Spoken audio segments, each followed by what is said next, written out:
there's so much I could ask you, but I've got to ask you a little bit about your acting days because, Ooh. of course, the reason I first obviously came to know you was going back many many years ago now, and crazily 21 years. I don't know how it's been this long, but talk about VOC. Of course, I was such a huge fan of Ooh. VOC back in the day.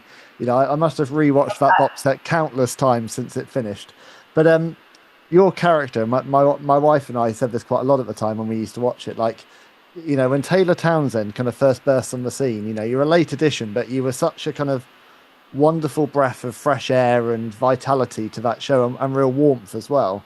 Um, but I've always been interested. Like, what was it like to enter like this such a huge runaway success of a show halfway through? Like, that a really high pressure situation? Because Yes. obviously your character eased in, but became a major part of that by the fourth season.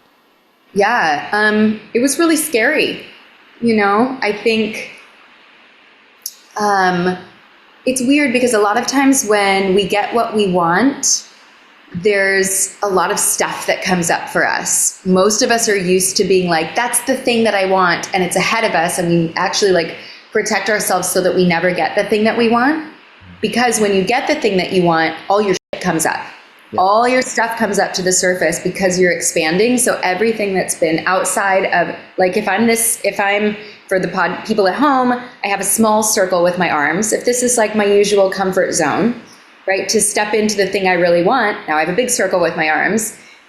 I am now taking up a lot more space. And in between the small circle and the big circle is a bunch of unprocessed fears, false beliefs, narcissism, whatever, all the yucky stuff. And you got to walk through it to get to the expanded version. And so for me, it was a lot of like being seen, fears of being seen. I was really uncomfortable with the fact that, like, when Taylor first came in, she was, an antagonist, Mm, antagonizing the main characters. And I was so afraid that people would think that that was me yeah. Yeah. and be like, oh, we don't like you because you're, and now of course I can see it and I go, that's part of all of us. We all have a part of us that's an antagonist. Of course, there's no problem. But the part of me that wanted to be safe was like really afraid that people would dislike me. Mm, And so there's that. There's the fact that everyone else is really glamorous on that show and like friends with designers and seemed to have this whole like world figured out. And I kind of came in and the most expensive thing I owned was like a pair of $50 like dance sweatpants that were a big splurge for me. That was the by far the most expensive thing in my wardrobe. Everything else was like thrifted, and like I was coming out of waitressing at Jerry's Famous Deli midnight shift. wow.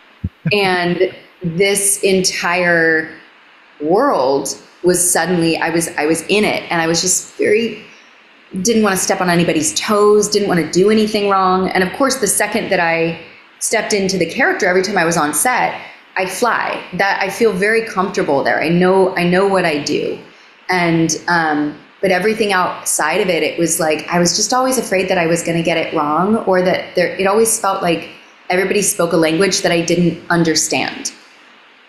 Taylor was a very I don't know special if that ever character. goes away. No, I mean Taylor was a very special character because she was that kind of classic example of don't judge a book by its cover. As in, you Yeah. see how she behaves at the start, and then as you unpick as it goes on, you unpick the parental relationship and see what's going on. You're like, oh, there's a lot more to this girl than meets the eye. Yeah, yeah, that feels appropriate for good journeys. That It does. feels It does. it feels like yeah, she went on a good journey too.